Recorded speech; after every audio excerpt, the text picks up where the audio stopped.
Awesome. So you found yourself in the mound. Okay, anyway.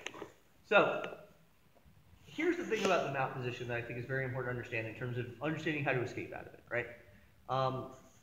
The true crux of this position is, in regards to how it affects me, is the difference between consolidation of their weight and distribution of their weight.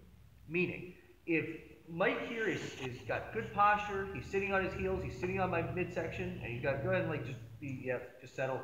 It's hard to launch escapes from this, right? Up here, postured up like this, I try to bridge him over, I just kind of buck. If I try to push his leg into a half guard or catch the ankle, it's not going to fly, right? His weight is super consolidated right now, and consolidated in one specific location. The other thing that this does, the other challenge this poses, is that my arms are kind of on the outside of that, right? In the sense that, for the sake of argument, let's just say he was in the mount, but he was on top of my forearms. Would that be a particularly hard position to escape from? Probably not, right? Meaning, like, if you were seated on top of my forearms, we don't have to demo this, but it's like, imagine he's on top of my forearms. I could do a big bridge and shelf him over. That would not be that difficult to get out of. The fact is, though, he's on my midsection, my arms are on the outside, which means that the things that I need to create frames in a traditional escape scenario, as we understand it, are on the outside trying to come in. Does that make sense, guys?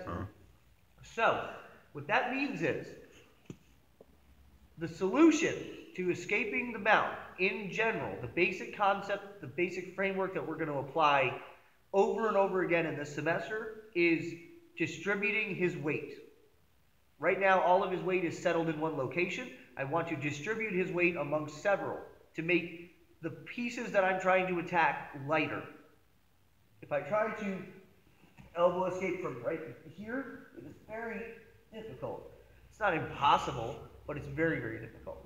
Okay? What I need to do is distribute his weight. And so what I want you guys to think about as we go through the semester and as we work drills and as you roll, think about your objective is not necessarily to like hit them with a single technique or hit them with a combination, but think of it like I want to distribute their weight outward and then attack that weakened position. Does that make sense? Yeah. So the first thing I'm going to do, the most common way that I can distribute his weight, the easiest thing I can do is I'm going to combine two motions together. Let me spin so they can see our feet. I'm going to do two things at once. I'm going to bridge, and then I'm going to knee him in the butt. Get his hands exposed. All right? This is the best thing I can make happen. This is our number one priority as far as mount escape. Make his hands post. Now, his weight, instead of being centered directly on my body, it's now basically split evenly between two planes. He's got his hands on the mat. He's got his knees on the mat. Right? Pretty simple, right? Now, we're going to go to our elbow escape.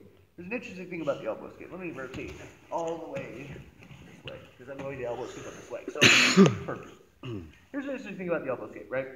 I'm sure every single person here has learned an elbow escape at one point or another. We've learned, oh, I'm going to get my elbow inside and grind that thing down.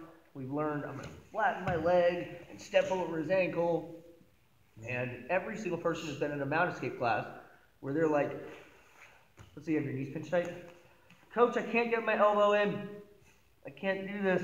Or, Coach, I can't get my... This doesn't work. You're doing this, looking quite stupid. Okay? So it's important to like think about for a second before we actually delve into the mechanics of how to do the elbow escape. What is the objective of the elbow escape? Why does the elbow escape work? Is a better way to phrase it. Let me get you off of me for a second. The elbow escape works for one very simple and very easily observable reason. Can I get you to imagine like you're in mount on top of somebody facing that way? Okay. And you're seated in the mount, your hands are on the mat, right? Okay. I'm going to try to lift this leg up. Do not let me lift this leg up. Very hard to lift, right? Do me a favor. Extend that back like you're like in a runner stance almost, like all the way down. Perfect. I'm trying to lift this leg up. Do not let me lift it up. It's super light. Yeah? Yeah. When that leg is under his body, it is hard to lift. When it is far away and when it is extended outward, it is easy to lift. That is why the elbow escape works. Everything else, we'll go back. All of the other details, all of the other ways that we can facilitate the elbow escape, every single thing that we do is all engineered around creating the conditions that this leg gets, just be super loose for a second, extended this way. Because once that leg gets extended this way, it is very easy for me to lift it in the air and put it into a half guard. Right? So, today we're going to work my favorite version of the elbow escape, the simplest version. The one that doesn't require me getting my elbow between his knees, doesn't require me capturing his foot, doesn't require any hip mobility or anything fancy. The only thing I need to get to make this escape work is I'm going to grab his pant leg.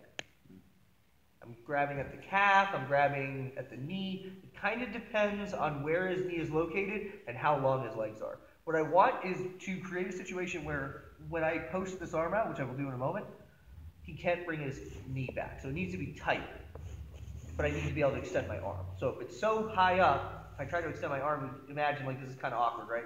But if it's down here, kind of lower on the calf, in this case Mike has shorter legs, so if I'm here, I extend this out. I'm in a pretty strong position to do that. Does that make sense? So he's back into the mount. Let's say we start all the way to the top. You're seated on right here, at bridge, make him post. From here, opposite side elbow is coming inside, and I'm framing across his hip. Very important. I'm not turning all the way on my side, and I do not let this elbow get close to clearing. If this elbow gets close to clearing, he will push it across. He will start attacking my back. Go back. So I want my elbow on the opposite side. I want my forearm framed against his body, and I'm just kind of crunching in that way a little. Okay? The leg on the side that I'm elbow escaping to is going to lay flat. That's all I need to make happen. I don't need this. I just need this flat leg. From here, I can also, if you guys notice, retract my shoulders back to get my hand in an optimal position. From here, I'm just going to try to extend his leg behind him. Do me a favor, Mike. Bring that leg back, please. It's very difficult. From here, all I do, guys, and this is very important, I pick the leg up and put it between my legs. What I want to do here, guys, is I want to keep my hand on this leg while it's between my legs. This is the transition point where a lot of people make kind of a positional error.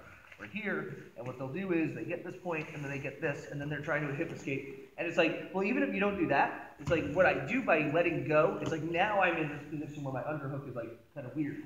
But if I get, let's say we go all the way to the top, I get here, boom, get the pant leg, extend it straight. If I keep it between my legs as I hip escape, I'm in like a really good underhook position. So, go through that. Jimmy, can I have it? Like the shortest legged guy and the longest legged guy. Like, no in betweens. So, I'm in the mount. The first thing is I need to make his hands post. So, I'm not just bridging, because if I just bridge, it offsets his base, but he just kind of floats.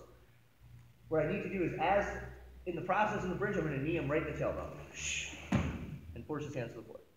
From here, my forearm comes in, I want to frame, I want to think about like my hand just wants to clear this side of the hip, but my elbow wants to stay on the other side. I'm dropping that leg on the side that I'm elbow escaping to, and all I'm getting, guys, is a good grip on his pant leg. Again, if I feel like it's awkward to get it here, I can literally just retract my shoulders to the other side and grab a hold of it. I can then use that same motion in the other direction. I was about to say the side crunch really helping that. Exactly. So I'm here. Jimmy, bring that knee back, please. Cool. It's like he's just fighting anatomy at this point, right? He's fighting a posted arm. From here, I just shove that thing right in there, and then when I want to make my adjustment to shrimp, the inside leg hooks, the outside leg plants.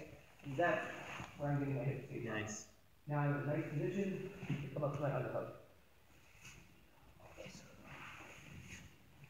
Does anybody have any escapes or any questions about that? No? No? Excellent. Let's get you guys working together. We'll get to it. 1, 2, 3. Nice. Yes. If I can get there, I'm Keep it rolling. Huh? Keep it rolling. Okay. Oh, no.